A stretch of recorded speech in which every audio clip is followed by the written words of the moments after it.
नमस्कार दोस्तों, स्वागत है आप सभी का एक बार फिर से सरदाना ट्यूटोरियल पर। और मैं अंकित मालवी, आप लोगों का जीएस गुरु। देखिए, अभी हम बात कर रहे हैं हिस्ट्री की, और इतिहास में अभी तक हम जो पढ़ चुके हैं वो हम पढ़ चुके हैं एंशिएंट, मीडिएवल, और अब जो हमारी सीरीज चल रही है वो है मॉडर्न इंडियन हिस्ट्री। और अगर हम बात करें मॉडर्न इंडियन हिस्ट्री की, तो आप सभी को पता है कि जो मॉडर्न इंडियन हिस्ट्री है उसका जो टाइम पीरियड है वो 1707 से लेकर 1947 तक का होता है। तो सबसे पहले मैं आप लोगों को ये बता दूं, 1707 से 1947 का जो पीरियड है, that period is known as modern Indian history. और आप लोगों को सबसे पहले ये चीज़ समझना है कि इंडियन हिस्ट्री को हमने कितने पार्ट में डिवाइड किया हुआ है। तो आप सभी जानते हैं कि इंडियन हिस्ट्री को हमने बांटा हुआ है 3 पार्ट में या 3 फेज में। और 3 पार्ट कौन कौन से हैं? तो पहला है एंशिएंट, दूसरा है मीडिएवल और तीसरा है मॉडर्न। क्लियर? और मॉडर्न हिस्ट्री की बात की जाए तो टाइम बताया मैंने। देखिए, हिस्ट्री के ये जो फेजेस हैं इसमें किस तरह से हम इन्हें क्लासिफाई करते हैं, इसका क्या कारण होता है, तो मैंने आप लोगों को बताया है। जब भी किसी भी पीरियड में, किसी भी टाइम में, जब वहाँ के कल्चर और वहाँ के एडमिनिस्ट्रेशन, जब इन 2 टॉपिक में या 2 सब्जेक्ट्स में अगर रिवोल्यूशनरी चेंज दिखाई देते हैं, क्रांतिकारी परिवर्तन दिखाई देते हैं, देन हम क्या करते हैं, उसे हिस्ट्री का एक पर्टिकुलर पार्ट या एक हम चेंज मान लेते हैं कि अब ये वो हिस्सा नहीं है, ये दूसरा पार्ट आ गया। क्लियर? जैसे एंशिएंट जो पीरियड था उसमें कल्चर अलग था, उसमें एडमिनिस्ट्रेशन अलग था। मीडिएवल टाइम का कल्चर और एडमिनिस्ट्रेशन अलग था, मॉडर्न टाइम का कल्चर और एडमिनिस्ट्रेशन अलग हो गया। तो एक तो आप लोग ये समझ लें कि जब भी हम 3 पार्ट बोलते हैं तो इसका मतलब है उन पर्टिकुलर टाइम पर एडमिनिस्ट्रेशन और जो कल्चर है उसमें डिफरेंस हमें देखने को मिलते हैं। क्लियर? और छोटे मोटे डिफरेंस नहीं, हमें रिवोल्यूशनरी डिफरेंस देखने को मिलते हैं, यानी बड़े परिवर्तन, क्रांतिकारी परिवर्तन दिखाई देते हैं। ठीक है? अब ठीक है, फिलहाल हम बात कर रहे थे मॉडर्न की, और ये टाइम बता चुका हूँ। इसको भी हमने 2 फेज में बांटा हुआ है। सबसे पहले जो पार्ट है, और 1707 से हम फर्स्ट फेज को स्टार्ट करते हैं, और ये हम बात करते हैं लगभग 1885 तक की। और जो सेकंड है वो हम 1885 से 1947 तक पढ़ते हैं, जिसमें हम बात करते हैं फ्रीडम स्ट्रगल ऑफ इंडिया। तो इस पर्टिकुलर टॉपिक का नाम है फ्रीडम स्ट्रगल ऑफ इंडिया, यानी भारत की स्वतंत्रता का संघर्ष। क्लियर? जो स्ट्रगल हुआ है वो, जिसमें 1885 में कांग्रेस फॉर्मेशन, कांग्रेस के सेशन, फिर जो रिवोल्यूशनरी इवेंट्स हुए हैं और जो जितने भी इवेंट्स हुए हैं, और फिर जो हमारा रिटेलिएशन हुआ है, वो जो हमारे मूवमेंट्स हुए हैं, है ना, गांधी जी के जो मूवमेंट्स हुए हैं। तो इस तरह से जो पूरा कांग्रेस बनी और कांग्रेस ने जो मूवमेंट किए उनको भी हमने 3 तरह से पढ़ा है, उदारवादी और फिर जो कट्टरपंथी आंदोलन हुए, वो सारी चीज़ें हमने यहाँ पे डिस्कस की है। ठीक है? फिर अगर इस टॉपिक की बात करें 1707 से 1885 तक की, तो ये काफ़ी बड़ा टॉपिक होता है, काफ़ी बिगेस्ट टॉपिक होता है, काफ़ी लार्ज टॉपिक है ये। इसमें सबसे पहले आता है, सबसे फर्स्ट नंबर पे हम बात करते हैं, जो हमने मीडिएवल में ख़त्म किया होता है, मुगल्स। तो मुगल्स हमने 2 फेज में पढ़ते हैं। पहले फेज में हम मुगल्स पढ़ते हैं एक्टिव मुगल्स, यानी कि काफ़ी सक्रिय और काफ़ी महान मुगल, या हम उन्हें ग्रेट मुगल्स ही बोलते हैं। और उसके बाद हम पढ़ते हैं वो मुगल्स जो वीक थे, जिनके समय साम्राज्य का पतन होना शुरू हुआ है, और वो हम पढ़ते हैं यहाँ पे। तो हम इस टॉपिक को नाम देते हैं डाउनफॉल ऑफ द मुगल्स, यानी मुगलों का पतन, या डिक्लाइनेशन ऑफ मुगल्स ही बोल सकते हैं। और इसमें वो सारे पैसिव मुगल्स आते हैं जो निष्क्रिय थे, जो एक्टिव नहीं थे, जो उतने स्ट्रॉन्ग नहीं थे, जिन्होंने एम्पायर को उतना स्टेबल नहीं रख पाए। तो उनके बारे में बात करते हैं हम यहाँ पे। जैसे कि हमने बात कर चुके हैं, टॉपिक भी हम पढ़ चुके हैं।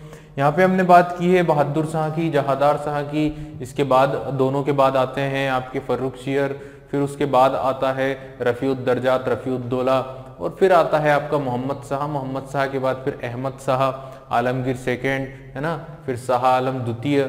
शाह आलम द्वितीय के बाद जो है वो आते हैं अकबर द्वितीय, और फिर एक नाम आता है बहादुर शाह द्वितीय या बहादुर शाह जफर। ये आ गए सारे मुगल्स। ये टोटल 11 होते हैं, 11 मुगल्स होते हैं लेटर मुगल्स में, है ना। और फिर अगर बात की जाए सेकंड नंबर पे, तो वो हम बात करते हैं 18th सेंचुरी की इंडिया की पॉलिटिकल कंडीशन, 18वीं शताब्दी की भारत की राजनीतिक स्थिति। हमने अदर कंडीशंस के ऊपर बात नहीं की, हमने सोशल कंडीशन, इकोनॉमिकल कंडीशन के ऊपर बात नहीं की, हमने कौन सी कंडीशन के ऊपर बात की? पॉलिटिकल। तो पॉलिटिकल कंडीशन जो थी 18th सेंचुरी की, उसमें एक बहुत ही अगर देखा जाए तो उस पूरे 100 साल के टाइम में ना बहुत सारी चीज़ें हो जाती है। जैसे मुगलों का पतन हो जाता है, मराठा पावर कुछ समय के लिए इतनी ताकतवर बनती है कि वो सेंट्रल पावर बन जाती है, लेकिन कुछ ही क्षण में मराठा पावर भी क्या होने लग जाती है, डिक्लाइन होने लग जाती है, और फिर तीसरी अलग ही शक्ति इंडिया में आ जाती है जो बाहरी होती है, इट मीन्स कौन, ब्रिटिशर्स। इस तरह से ना ये जो दौर है 18 सेंचुरी का, यानी 1700 से 1800 का जो टाइम है, ये टाइम इंडियन हिस्ट्री में काफी अगर देखा जाए तो इंटरेस्टिंग टाइम होता है, अमेजिंग टाइम हम इसको बोल सकते हैं। ठीक है, फिर आती है बात यहाँ पे थर्ड टॉपिक की, जो हम पढ़ रहे हैं अभी लेक्चर नंबर 3 में, जिसमें हम बात कर रहे हैं advent of Europeans in India, Bharat में यूरोपियंस का आगमन।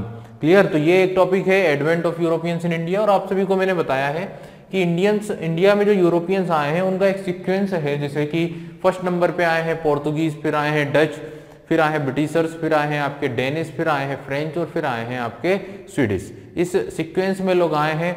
सबसे पहले 1498, फिर 1602, फिर 1608, फिर 1616, फिर 1664 और फिर 1731। ये मैंने आप लोगों को इन सभी कंपनियों के, इन सभी कंट्रीज के आगमन का एक क्रम बता दिया। अब देखिए, हमने पोर्तुगीज पढ़ चुके हैं, arrival of Portuguese in India हमने ऑलरेडी डिस्कस कर चुके हैं इससे पहले, और अब हम बात करेंगे इस पर्टिकुलर टॉपिक का पार्ट नंबर 2, यहाँ पे मैं लिख देता हूँ पार्ट 2, जिसमें हम बात करेंगे arrival of Dutch in India. Clear, उसके पहले अराइवल ऑफ पोर्तुगीज, और in the topic of Portuguese we will discuss about the timeline of Portuguese events in India, and जो the most important governors and viceroys of Portuguese who worked in India, and the importance of Portuguese in India and how they decline and how their empire was declined. Clear, these are the some important topic that we already discussed about the Portuguese. Now the focus on arrival of Dutches. Okay, so सबसे पहली बात ये आती है डचों के मामले में कि ये डच जो थे, ये लोग आते हैं कहाँ से, ये लोग आते हैं नीदरलैंड के। कहाँ के निवासी हैं, नीदरलैंड। नीदरलैंड को आज पहले के टाइम पे हॉलैंड भी कहा जाता था। It is also a European country, ये भी एक यूरोप का ही देश है। दूसरी बात, इनका काम क्या था आप ये समझें, हालांकि बता चुका हूँ, एक बार फिर से बता देता हूँ। पोर्तुगीज जो प्रोडक्ट्स, जो गुड्स, जो मसाले, जो टेक्सटाइल्स इंडिया से इंपोर्ट करते थे, इंडिया से लेकर जो जाते थे ना, एक्सपोर्ट करते थे जो इंडिया से, इन्हें लेकर वो कहां तक जाते थे, अपने देश की कैपिटल लिस्बन तक। लिस्बन में जाके मान लो कि इन्होंने सारे गुड्स को रख दिया। अब लिस्बन से इन गुड्स को पूरे यूरोप में डिस्ट्रीब्यूट करने की ड्यूटी किसकी होती थी, डचों की होती थी। डच मींस नीदरलैंड के लोग। तो ये लोग क्या करते थे, वहां से उठाकर पूरे यूरोप में इसे बेचा करते थे। क्लियर हो गई बात। जैसा काम पहले कौन करता था, अगर एज इट इज बात की जाए तो तुर्की क्या करते थे या अरेबियंस क्या करते थे, इंडियन गुड्स को या तो लैंड रूट से या फिर सी रूट से, है ना, आधा लैंड रूट आधा सी रूट ले जाकर वो देकर आ जाते थे किसके पास, वो देकर आ जाते थे वेनिस। वेनिस मीन्स आपका इटली। इटली तक छोड़कर आ गए, और इटली के जो लोग थे इसे पूरे यूरोप में सर्कुलेट करते थे पहले 15 सेंचुरी के पहले, 15वीं शताब्दी के पहले। ये काम जो अब 16वीं और 17वीं शताब्दी में डचों का है, पहले ये काम किसका था, इटली का था। इसीलिए तो इटली इतना सक्सेस हुआ, इतना वेलफेयर हुआ, इतनी तरक्की हुई इटली में, क्योंकि जो ट्रेड का मीडियम था वो अरेबियंस के बाद ये इटली और जेनेवा के लोग ही तो थे, है ना। अरेबियंस ले जाते थे वहां तक और वहां पे इटली के लोग ही उन्हें डिस्ट्रीब्यूट करते थे पहले, लेकिन 15 सेंचुरी पहले।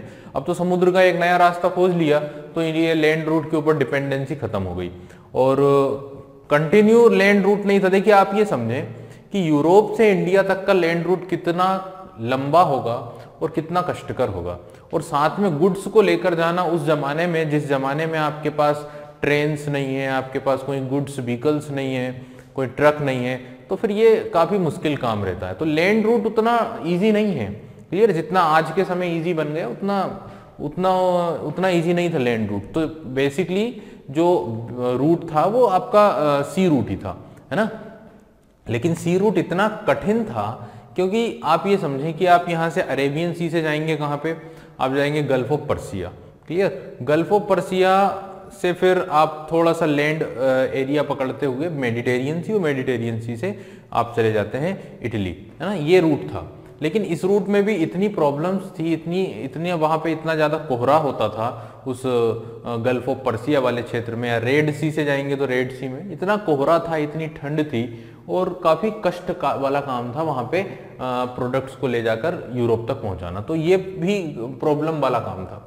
हालांकि ये चलता था क्योंकि कोई दूसरा सोर्स नहीं था, कोई दूसरा साधन नहीं था, तो यही ट्रेड चला करता था मिडिल एशिया से तुर्की और तुर्की से यूरोप। लेकिन यहाँ पे ये काम हुआ, पुर्तगालियों ने क्या किया कि एक रास्ता खोज लिया 1498 में, और फिर हमने वो जो ट्रेडिशनल रूट था उसको छोड़कर ये नया रूट पकड़ लिया यूरोप तक पहुंचने का। और इसमें सबसे योगदान रहा पुर्तगालियों का, वो हम डिस्कस कर चुके हैं। पुर्तगालियों के बाद पुर्तगाली जैसे ट्रेड करके लेकर गए हैं कुछ प्रोडक्ट्स, और वो वहां जाकर छोड़ दिए हैं, और उन्हें अब कौन करेगा सेल, उन्हें डिस्ट्रीब्यूट कौन करेगा, डच करेंगे। अच्छा, डच लोगों ने, है ना, बड़े समझदार लोग थे। इन लोगों ने क्या किया कि जब इन्होंने व्यापार करना शुरू किया, धीरे धीरे ये मार्केट के सौदागर बने, और फिर इन्होंने, जब इनके पास इनकम आने लगी, जब इनके पास पैसा आने लगा, तो उस इनकम को, उस रेवेन्यू को इन्होंने सही जगह पर इन्वेस्ट किया है, ना कि इन्होंने उसे मिसयूज करा है या इन्होंने उस पैसे को बर्बाद करने की कोशिश की है या कुछ ऐसे कामों में लगाने की कोशिश की जो यूजफुल नहीं है। ऐसा कुछ नहीं किया इन्होंने इसे बहुत ही सही तरह से यूज किया है, सही जगह इन्वेस्ट किया है। इन्होंने क्या किया, सबसे पहले इन्होंने अपनी बैंक्स बनाए, इन्होंने अपने जो टेक्नोलॉजिकल जो काम थे वो किए हैं, है ना। तो इन्होंने अपना बैंक बनाया, अपनी कंपनी बनाई, अपनी ट्रेडिंग कंपनी बनाई, व्यापार करने के लिए कंपनी बनाई। और सबसे खास काम जो इन्होंने किया वो अपनी नेविगेशनल पावर, अपनी ओशनिक पावर को बढ़ाने में किया। इन्होंने अपनी मजबूत नेवी बनाई, इन्होंने अपने बड़े बड़े शिप्स बनाए, टेक्नोलॉजिकल एक्सपर्ट्स अपॉइंट किए शिप डेवलपमेंट के लिए, क्लियर, और वॉरियर शिप बनाए हैं, युद्धक पोत बनाए हैं, और एक बहुत ही स्ट्रॉन्ग नेवी इन्होंने खड़ी कर ली है। तो जहां पर पुर्तगाली थे उसी कंडीशन में और उनसे भी बड़ी कंडीशन में खड़े हो गए कौन, डच, क्लियर। तो अब डचों का जो टारगेट था वो चेंज हुआ था। अभी पहले क्या था, ये डिपेंड थे पोर्तुगीज पे, पोर्तुगीज प्रोडक्ट्स लाएंगे और फिर इनके हाथ में आएगा और फिर ये क्या करेंगे, सेल करेंगे। लेकिन अब डच अपने पैरों पर खुद खड़ा हो गए हैं और डच अब डायरेक्टली सारे प्रोडक्ट्स यूरोप, एशिया से यूरोप तक लाना चाह रहे हैं, क्लियर। और अब यही काम करने के लिए उन्होंने अपनी नेविगेशनल पावर को स्ट्रॉन्ग कर लिया है, अपनी नेवी को स्ट्रॉन्ग कर लिया है, टेक्नोलॉजी में इंक्रीमेंट कर लिया है ना, और एक इतना फंड इतना राइज कर लिया है, इतना पैसा इकट्ठा कर लिया है कि किसी प्रकार की कोई प्रॉब्लम ना हो, है ना, बैंक बना लिया है। ये सारे काम डच लोगों ने कर लिए थे, ठीक है। और फिर इनकी तैयारी हो चुकी थी इंडिया में आने की, जो लगभग इन्होंने 17वीं सेंचुरी की स्टार्टिंग में की थी। 1602 में इन लोगों ने अपनी एक कंपनी बना ली थी और 1605 तक ये इंडिया पहुंच गए थे। और इंडिया जैसे आ तो काफी पहले गए थे, फिर जैसे ऑफिशियली बात की जाए तो 1605 में इनका एक कारखाना बना था इंडिया में, मछलीपट्टनम में। 1602 में इनकी कंपनी बन चुकी थी, क्लियर। और फर्स्ट पर्सन जो आया था, अगर हम बात करें फर्स्ट व्यक्ति की, जो डच था, जो हॉलैंड का निवासी था, वो जो इंडिया में आया है, अगर उसकी बात की जाए तो वो नाम आता है आपका Cornelius de Houtman. Cornelius de Houtman या कार्नेलियस हुटमैन फर्स्ट पर्सन था from Netherlands who came in India. और अगर हम बात करें पोर्तुगीज की, तो you all know that Vasco da Gama was the first person who came in India from Portugal, and the second one is that from Dutch person की अगर बात की जाए तो वो हो जाता है आपका कार्नेलियस डी हाउटमैन। और अगर हम बात करें ब्रिटिश की या अंग्रेजों की, then the answer was John Milton Hall. John Milton Hall was the first British person who came in India. और वो जो आया था वो आया था लैंड रूट से, ना कि सी रूट से। सी रूट की अगर बात की जाए तो आंसर आप लोगों को क्लियर होगा, वो होगा स्टीफन हॉकिंस। क्लियर होगी बात। तो 3 क्वेश्चंस हैं, 3 आंसर आपको पता होना चाहिए। Cornelius de Houtman was the first Dutch person या first Dutch citizen who came in India, ठीक है। ये चीज तो आप लोग जानते हैं, ये चीज तो इतनी टफ नहीं है। बट यहाँ पे एक कंसेप्ट ये समझे कि इन लोगों ने पहले अपनी नेवी स्ट्रॉन्ग की, अपनी बैंक बना ली, अपना फंड राइज कर लिया, अपना फंड इकट्ठा कर लिया था, तो ये आगे कोई प्रॉब्लम नहीं हो। और इन्होंने टारगेट कभी भी इंडिया को नहीं किया, समझ गए ना, इंडिया टारगेट नहीं किया। इन लोगों को ये आइडिया पता चल गया था, इन लोगों को ये नॉलेज थी कि इंडिया से भी अच्छे जो मसाले हैं, इंडिया से भी अच्छी किस्म के जो स्पाइसेस हैं वो इंडिया में नहीं मिलते हैं। इंडिया के ईस्ट में जो कंट्री है, इट मीन्स इंडोनेशिया में मिलते हैं। तो इनका फोकस उतना इंडिया में नहीं था जितना हमें लगता है, इनका फोकस उतना कहाँ था, इंडोनेशिया में था। तो आज जैसे हम इंडिया में अंग्रेजों के शासनकाल को और उनकी कंपनी को पढ़ते हैं, उतना ही पढ़ा जाता है इंडोनेशिया में डचों के बारे में, है ना। तो उन्होंने अपना मेन टारगेट, डच लोगों ने अपना मेन टारगेट इंडोनेशिया को बनाया था, ना कि इंडिया को बनाया था। लेकिन इंडोनेशिया के बाद ये लोग इंडिया में आए थे। और साथ ही उन पर्टिकुलर रीजन पर, उन क्षेत्रों पर जहां पर कभी पुर्तगालियों ने अपना कब्जा किया हुआ था, वहां से उन्होंने उन्हें खदेड़ना शुरू किया। जैसे कि मलक्का की अगर बात की जाए तो 1511 में मलक्का को कैप्चर कर चुके थे कौन? डच। और 1600 अगर बात की है 1641 1641 में इन्होंने डचों को वहां से क्या कर दिया है? खदेड़ दिया है, भगा दिया है। श्रीलंका को भी इन लोगों ने क्या कर लिया था? जीत लिया था पुर्तगालियों ने, और श्रीलंका से भी इन्होंने इन्हें खदेड़ दिया है। श्रीलंका से इन्होंने खदेड़ दिया था 1658 1658 में। क्लियर? तो इस तरह से जिन जिन सेंटर्स पर ये बैठे हुए थे, जैसे होमरूज की भी बात की जाए तो वहां से भी डचों ने इन्हें खाली करा दिया। कोचीन जहां इन्होंने अपना हेडक्वार्टर बनाया हुआ था, कोचीन को भी इन्होंने क्या कर लिया था? अपने कब्जे में कर लिया था। मालाबार को इन्होंने अपने नियंत्रण में कर लिया था 1663 1663 में। कोचीन अपने कब्जे में कर लिया था। और 1611 1612 में आप सभी को पता, अंग्रेजों ने भी यहाँ पे पुर्तगालियों को पटकनी देना शुरू कर दी थी। यानी जो पुर्तगाली जो इतनी मजबूत शक्ति थी, इतने स्ट्रांग थे, जिनसे लड़ने की कोई हिम्मत नहीं करता था, जिनके आगे कोई टिक नहीं सकता था, आज वही पुर्तगाली जो हैं वो अपने ही पड़ोसियों से क्या कर रहे थे? हार रहे थे। जैसे कि डचों ने हराया सबसे पहले, और फिर ब्रिटिशर्स ने भी हाथ धोया। ब्रिटिशर्स की बात करें तो हालांकि उनकी बाद में ट्रीटी हो गई थी, संधि हो गई थी, और उनके साथ ठीक ठाक रिलेशनशिप बन चुके थे। 1661 में पोर्तुगीज जो प्रिंसेस थी उनका विवाह हो गया था आपके ब्रिटिश राजकुमार से, तो कैथरीन का विवाह हो गया था जेम्स द्वितीय से। देन इन दोनों के रिलेशनशिप तो अच्छे हो गए, बट डचों के साथ इनके रिलेशनशिप काफी बुरे थे, काफी ज्यादा क्रूअल रिलेशनशिप दोनों के बीच में बने हुए थे। ठीक है, देन फिर क्या हुआ है, तो ये चीजों को हम समझें। ये जितने भी सेंटर्स थे, जितने भी पॉइंट्स थे जहाँ पे पोर्तुगीज बैठे हुए थे, उन जगहों पर अब बैठ गए हैं, उन जगहों को ऑक्यूपाई कर लिया है किसने? डचों ने। और डच अब उस सीट को नहीं छोड़ेंगे। डच पूरी तरह से एकदम स्ट्रांगली ये डिसीजन लेकर आए हैं कि पोर्तुगीज को यहाँ से भगाना है या हटाना है।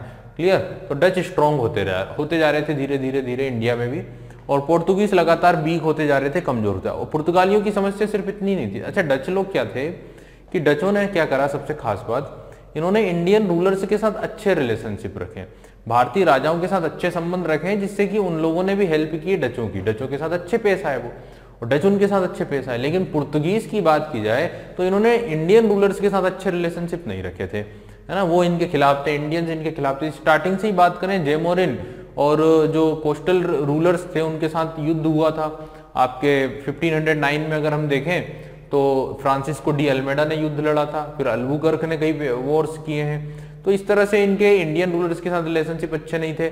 वहीं अगर बहादुर शाह की बात की जाए तो उसे मारा गया था, जो गुजरात का रूलर था, पुर्तगालियों ने उसे डुबो के मार दिया था। तो इंडियंस के साथ इनके अच्छे रिलेशनशिप नहीं थे। वहीं डचों की बात करें तो उन्होंने अच्छे रिलेशनशिप बनाए थे इंडियन रूलर्स के साथ, जिससे उनको हेल्प मिली, सहायता मिली। ये सारे कुछ रीजन है कि डचों ने थोड़ा सा ठीक ठाक जो है ट्रेड कर पाए इंडिया में। और यहीं पर अब हमें डिस्कस करना है डचों के कुछ इंपॉर्टेंट पॉइंट्स, कुछ बेसिक या general information about the Dutch arrivals in India. तो डचों के अराइवल पे कुछ इंपॉर्टेंट फैक्ट्स एंड फिगर्स के ऊपर हम यहाँ पे डिस्कस करेंगे, बात करेंगे। चलिएगा, तो यहाँ से स्टार्ट करते हैं। सबसे पहला पॉइंट होगा जनरल इंफॉर्मेशन और सामान्य जानकारी।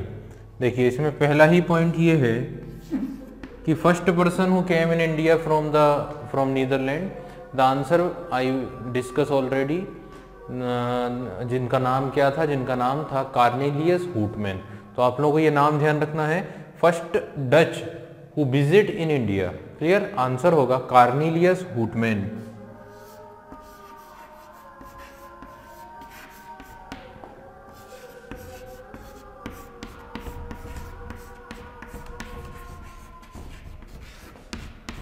क्लियर?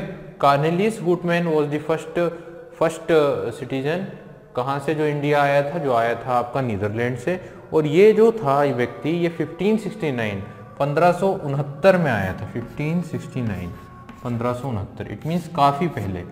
और इसी समय ये इंडोनेशिया भी गया था, है ना। इसीलिए मैंने आप लोगों को बोला कि इस कंपनी का बेसिकली जो टारगेट था इंडिया नहीं था, क्या था? इंडोनेशिया था।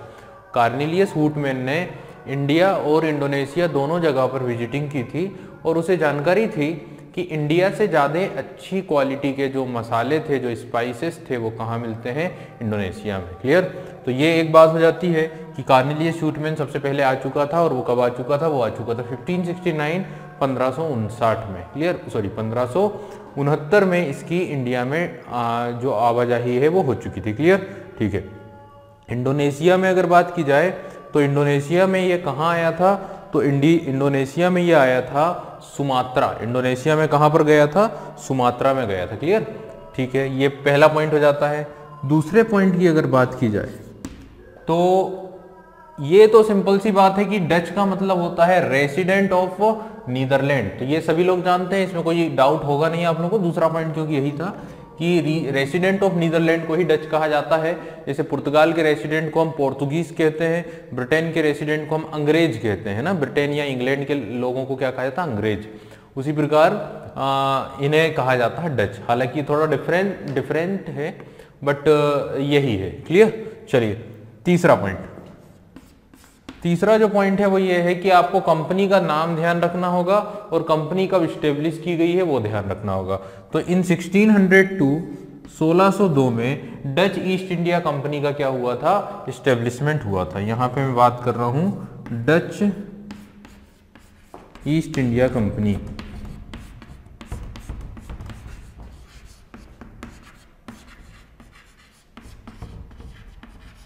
लेकिन ये एक्चुअल नाम नहीं है उस कंपनी का, क्योंकि आपको डच भाषा में, डच लैंग्वेज में उस कंपनी का नाम हो सकता है, और हो सकता है क्या वो एग्जाम में कई बार पूछा जाता है। डच कंपनी का नाम पूछा जाता, बाकी और किसी कंपनी का नाम नहीं पूछेंगे, है ना। यही कंपनी है जिसका नाम पूछा जाएगा, क्योंकि ईस्ट इंडिया कंपनी तो हमें पता है सिंपल सा है, और फ्रांसिस की जो कंपनी है उसका नाम जनरली आता नहीं है एग्जाम में, या ज्यादा नहीं आता है, क्लियर। तो वो भी है, लेकिन वहां से भी क्वेश्चन आ सकता है। कंपनीज दे दी ओरिएंटल जो नाम है फ्रांस की कंपनी, बट यहाँ पे ना ये एक इंपॉर्टेंट नाम मैं आप लोगों को पहले ही बता चुका हूँ। इस कंपनी का जो नाम था वो था बेरिंग दे, क्या था, बेरिंग दे ऊस्ट इंडीज कंपनीज। तो ये नाम मैं लिख देता हूँ यहाँ पे, बेरिंग ने, क्या बोलेंगे अपन, बेरिंग दे,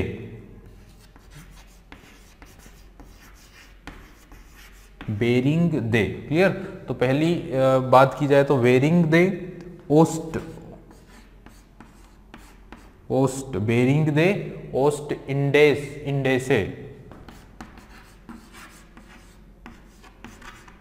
क्लियर, बेरिंग दे ओस्ट इंडेसे कंपनी, या उसे भी उनकी भाषा में ही कहा जाता है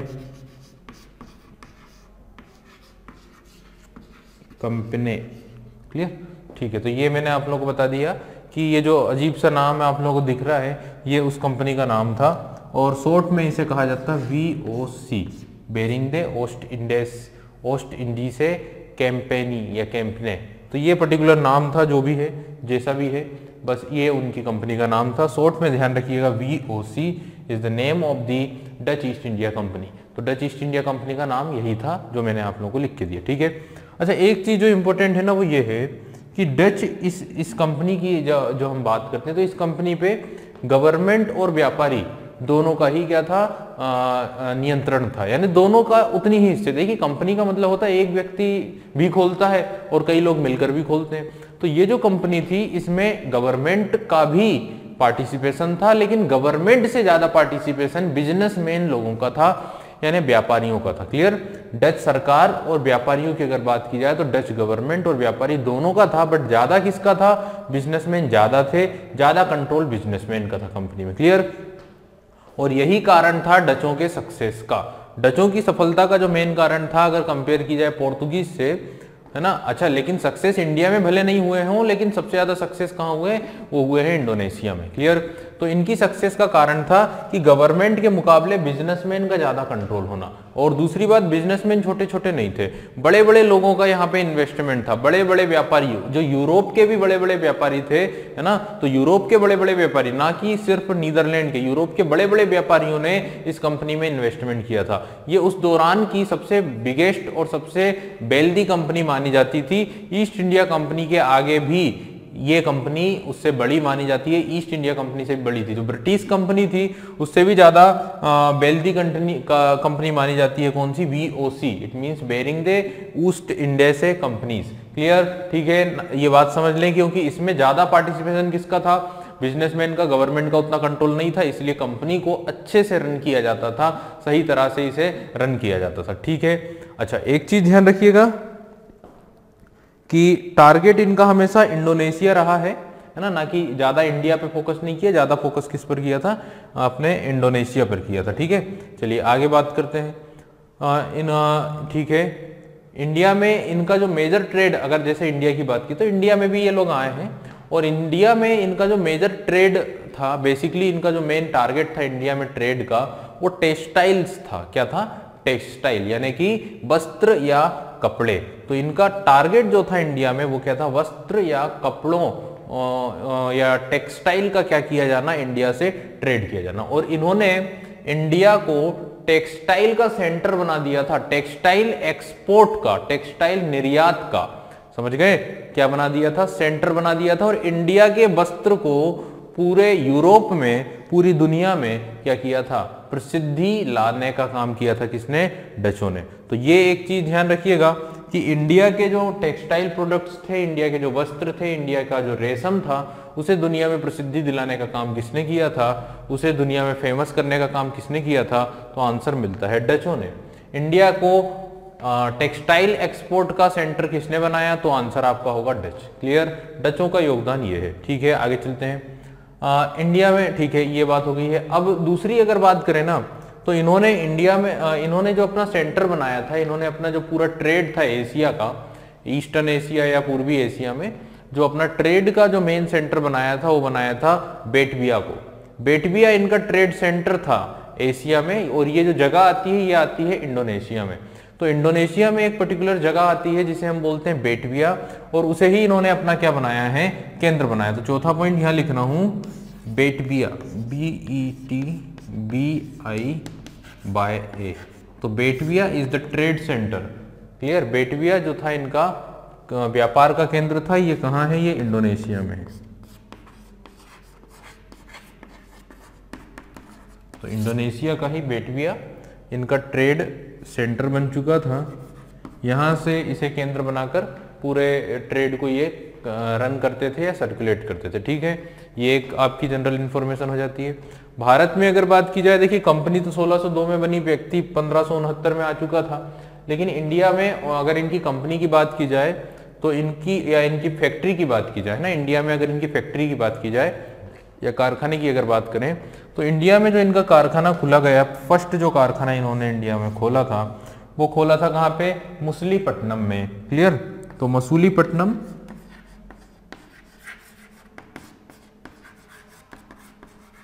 और मसूलीपट्टनम कहाँ आता है? ये आता है आंध्र प्रदेश में। आंध्र प्रदेश में आता है मसूलीपट्टनम, बंदरगाह था। तो Masulipatnam is the first factory of Dutch. डचों की पहली फैक्ट्री ही कहाँ बनी थी? मसूलीपट्टनम में। और अगर हम बात करें पोर्तुगीज की, तो उन्होंने अपनी पहली कोठी कहाँ खोली थी? पहली फैक्ट्री कहाँ खोली थी? 1503 में। कहाँ पर? कोचीन में। तो ये कुछ जनरल इंफॉर्मेशन है। ठीक है, अब एक चीज ध्यान रखिएगा कि अगर आपसे पूछा जाए कि इनका मेन पर्पस क्या था, इनका मेन उद्देश्य क्या था, तो पर्पस या उद्देश्य की जब हम बात करते हैं तो दो चीजें ध्यान रखिएगा। और सबसे मेन पर्पस जो था ना इनका, वो था इनका ट्रेड करने का। लेकिन किस, अच्छा ट्रेड तो है ही है, पूरे यूरोपियंस का मेन पर्पस ट्रेड ही है, लेकिन ट्रेड में किस चीज का ट्रेड? तो वो है मसालों का। क्लियर? इनका मेन पर्पस था ट्रेड, लेकिन किसका ट्रेड? स्पाइस, मसाले और टेक्सटाइल यानी वस्त्र। क्लियर हो गई बात इतनी? तो इनका मेन पर्पस था एक तो मसालों का व्यापार करना और दूसरा था वस्त्रों का व्यापार करना। क्लियर? टेक्सटाइल का ट्रेड करना। क्लियर हो गई बात? इन्होंने इंडिया को टेक्सटाइल सेंटर का क्या बना, टेक्सटाइल एक्सपोर्ट का क्या बना दिया था? सेंटर बना दिया था। टेक्सटाइल ट्रेड फ्रॉम इंडिया इन्होंने ही क्या की है? स्टार्ट की। ठीक है, तो ये कुछ पॉइंट्स हैं जो मैंने आप लोगों को बताया। That was the general information. अब कुछ मेजर इवेंट्स की बात करते हैं, कुछ बड़ी बड़ी घटनाओं की बात करते हैं जो इनके समय पर हुई है। क्योंकि पुर्तगालियों को समाप्त किसने किया था? पुर्तगालियों को पूरी तरह से इंडिया से खदेड़, पूरी तरह से नहीं बट कमजोर किया था इन्होंने। पुर्तगालियों को बहुत हद तक क्या कर लिया था? अपने नियंत्रण में, अपने कंट्रोल में कर लिया था, है ना। उन सारी जगहों से, जैसे हम बात करें ईस्टर्न कोस्टल रीजन की, इंडोनेशिया हो गया, मलक्का हो गया, श्रीलंका हो गया, इवन कोचीन तक पहुंच गए। कोचीन को भी अपने कब्जे में कर लिया था किन लोगों ने? डचों ने। और सूरत में भी अपना सेंटर बना लिया था। तो यानी कि डचों ने ना उन सारी जगहों को धीरे धीरे ऑक्यूपाई किया जिन जगहों पे कौन बैठे हुए थे, पहले से पुर्तगाली बैठे हुए थे और वो ट्रेड कर रहे थे। तो वहां वहां तक डच पहुंच गए थे। और कैसे पहुंच गए, आखिर ऐसा कैसे हुआ, तो भैया उन्होंने भी अपनी स्ट्रॉन्ग नेवी बना ली थी और वो कंटिन्यूअसली उसमें डेवलपमेंट कर रहे थे। साथ ही उन्होंने अच्छा खासा फंड भी क्या कर लिया था, जमा कर लिया था, है ना। इतने दिनों से पुर्तगाली गुड्स को पूरे यूरोप में एक्सपोर्ट करने का काम इन्हीं लोगों का तो था। तो काफी ज्यादा इन्होंने एक्सचेंज बैंक बना लिए थे, काफी ज्यादा फंड एराइज कर लिया था और साथ ही इन्होंने अच्छी खासी पावरफुल नेवी भी अपनी स्टेब्लिश कर ली थी। चलिए अब हम बात करेंगे कि कुछ इवेंट्स की, जैसे पुर्तगालियों को किस तरह से इन्होंने समाप्त किया इंडियन ट्रेड से, उसके बारे में। ठीक है, चलिएगा। तो अब यहाँ पे हम बात करेंगे डचों की, जो डचों ने जो ऑक्यूपेशन किया है इंडिया में, है ना, उन जगहों को सीक्वेंस में, क्रम में, किन किन जगहों पे उन्होंने अपने ट्रेड सेंटर्स बनाए और किन किन जगहों को धीरे धीरे ऑक्यूपाई किया। देखिए इंडिया में सबसे पहले नहीं आए हैं। इंडिया में आने से पहले लोग कहाँ पे आए थे, ये लोग आए थे इंडोनेशिया। और इंडोनेशिया कौन आया था, तो सबसे पहला ही नाम बताया है Cornelius de Houtman. Cornelius de Houtman की अगर बात करें ना तो 1596 है ना, अगर मैंने 1569 लिखा था अभी तो उसकी जगह आप लोग 1596 लिख लेना, है ना। तो ये हल्की सी मिस्टेक हो गई थी, आपको लिखना है 1596, 1596। 1596 में आया था वो सुमात्रा, कहाँ पर, इंडोनेशिया में। और इंडोनेशिया में ही कुछ आइलैंड्स हैं जिन्हें हम बोलते हैं स्पाइस आइलैंड, यानी मसाला द्वीप। तो इन पर्टिकुलर स्पेस आइलैंड्स पर ये पहुंचा था और एक नया रूट उसने डिस्कवर किया था, समझ गए। Cornelius Houtman discover a new route from Europe to Indonesia, या हम बोल दें कि हम बोल सकते हैं इन्हें ईस्ट इंडीज। तो यूरोप से ईस्ट इंडीज तक पहुंचने का एक नया रास्ता इन्होंने डिस्कवर कर लिया था। अगर हम बात करें पोर्तुगीज या वास्को डी गामा की, तो वो तो 1498 में आया था और उसने जो रूट डिस्कवर किया था वो अफ्रीका से मोजाम्बिक और मोजाम्बिक से इंडिया, यानी अरेबियन सी होते हुए। लेकिन इन्होंने जो रूट डिस्कवर किया था वो इस तरह से था कि आप अटलांटिक ओशियन होते हुए अफ्रीका के साउथ पॉइंट तक पहुँचे और अफ्रीका के साउथ पॉइंट से आपको नॉर्थ की ओर नहीं बढ़ना है, क्लियर। आपको नॉर्थ ईस्ट की ओर ना बढ़ते हुए आपको अफ्रीका से थोड़ा सा साउथ की ओर जाना है। अफ्रीका से किस साइड जाना, साउथ की ओर, और साउथ से फिर ईस्ट की ओर सीधा आपको बढ़ना है, क्लियर। अफ्रीका से आपको जाना है साउथ, जैसे मानिएगा यहाँ पे मैप बनाने की कोशिश करता हूँ, कुछ इस तरह से आपका अफ्रीका है।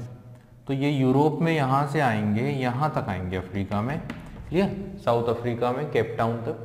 और अफ्रीका में यहाँ तक आप लोग देख रहे होंगे, अफ्रीका में यहाँ तक आने के बाद थोड़ा और साउथ जाना है और साउथ जाने के बाद आपको इस तरह ईस्ट जाना है और ईस्ट के बाद आपको इस डायरेक्शन में जाना है, जिससे आप इंडोनेशिया पहुँचेंगे, क्लियर। यहाँ पे ऑस्ट्रेलिया के अगर बात की जाए तो ऑस्ट्रेलिया के वेस्ट से आप गुजर रहे हैं, ऑस्ट्रेलिया के पास से गुजर रहे हैं, ऑस्ट्रेलिया नहीं जा रहे हैं। ऑस्ट्रेलिया नहीं जाते हुए आप मुड़ जाते हैं इस डायरेक्शन में, जहाँ आप मिल जाते हैं किसे, इंडोनेशिया में, क्लियर। तो ये रूट इन्होंने डिस्कवर किया, जबकि इनका जो रूट था वो यहाँ से इस तरह से था इंडिया की ओर, क्लियर। तो इन्होंने उस रूट के पर चलने के सिवाय इन्होंने दूसरा रूट पकड़ा। इन्होंने इंडोनेशिया जाना जरूरी समझा, ये इंडोनेशिया पहुंचे, इंडिया नहीं आए थे, ये आए थे इंडोनेशिया। ईस्ट इंडीज, हम ईस्ट इंडीज किसे कहा जाता है, तो ये आप कंसेप्ट क्लियर रखिएगा। ईस्ट इंडीज का मतलब सिर्फ इंडिया नहीं होता है, ये बात आप लोग ध्यान रखिए। ईस्ट इंडीज का मतलब होता है कि वो सारे कंट्रीज जो एशिया के ईस्ट में हैं और साथ ही एशिया के साउथ में हैं। Okay, so all the islands that situated in the east of Asia, Asia के पूर्व में बसे हुए उन सभी आइलैंड्स को हम ईस्ट इंडीज कहते हैं। And also south Asia, it means Indian subcontinent also included in the Indies, east Indies. तो ईस्ट इंडीज में इंडियन सबकॉन्टिनेंट भी आता है और ईस्ट के जितने भी आइलैंड्स हैं लाइक फिलीपींस और सबसे इंपॉर्टेंट, सबसे खास इंडोनेशिया। तो यहाँ पे ज़्यादा फोकस हम इंडोनेशिया पे इसलिए कर रहे हैं क्योंकि इंडोनेशिया ही मेन टारगेट था किसका, डचों का। और इंडोनेशिया में ज़्यादा अच्छी क्वालिटी के स्पाइसेस मिलते थे और कुछ आइलैंड तो इतने फेमस थे कि उनका नाम ही पड़ गया था, क्या नाम पड़ गया था, स्पाइस आइलैंड। और यहीं पर जो मलक्का स्ट्रेट आती है, मलक्का जो जल संधि है, वो भी अगर बात की जाए ना तो उस पर भी कंट्रोल किसका था, उस पर भी कंट्रोल था पोर्तुगीज का, पुर्तगालियों का। चलिए, कार्नेलियस हाउटमैन यहाँ आया है, और चूंकि कार्नेलियस हाउटमैन की बात करें तो काफ़ी ज़्यादा इम्पोर्टेंट पर्सन है, काफ़ी इंटेलिजेंट पर्सन है, काफ़ी योद्धा है, काफ़ी बहादुर है, क्योंकि ये जब इस अभियान पर निकला, उस अभियान पर आने से पहले अगर बात करें तो वो एक स्पाई था, एक जासूस था। कहाँ पर? पुर्तगाल में। किसका? डचों का। तो डचों का जासूस बनकर रह रहा था कहाँ पे? पुर्तगाल में। और पुर्तगालियों से उसने कई सारी सीक्रेट इंफॉर्मेशन क्या कर ली थी? प्राप्त कर ली थी। और उन्हीं सीक्रेट इंफॉर्मेशन के बल पर वो डच गवर्नमेंट की सहायता से इंडिया तक पहुंच पाया था, या कंपनी एक बनाई थी, उसकी हेल्प से लोग यहाँ आए थे। एक बड़ा सा दल लेकर ये लोग निकले थे, एक बड़े बेड़े के साथ, जिसमें कई सारे शिप्स थे, कई सारे लोग थे। लेकिन जब ये लोग आए तो इन लोगों के साथ कई सारे मिसफॉर्चुनेशन भी हुआ है, अभाग्य भी रहा, इनमें से कई लोग मारे भी गए हैं। और कई सारे लोग आए थे, बाद में सिर्फ 85 लोग ही वापस पहुंच पाए, कई लोगों की बीच में ही डेथ हो गई थी। तो ये भी सारी चीजें हैं। But he discover a new route from Europe to Indonesia. और इनके बाद ना यूरोप से इंडोनेशिया के बीच में ट्रेड का एक सिलसिला शुरू हो गया था, और कई सारे इनके फिर अभियान हुए, और काफ़ी कुछ इन्होंने किया फिर इंडोनेशिया में। और इंडोनेशिया एक प्रकार से इनका एक कॉलोनियल बन चुका था, इनका एक उपनिवेश बन चुका था। तो ये जो स्टार्ट हुआ है, ये जो ओरिजिन हुआ है, ये कहाँ से हुआ है? ये हुआ है आपके कार्नेलियस डी हाउटमैन से। समझे होंगे अब आप लोग। हम स्टार्ट कर रहे हैं। अब हम ये बात करेंगे कहाँ कहाँ पे इन्होंने ऑक्यूपाई किए थे, किन किन क्षेत्रों को। ठीक है।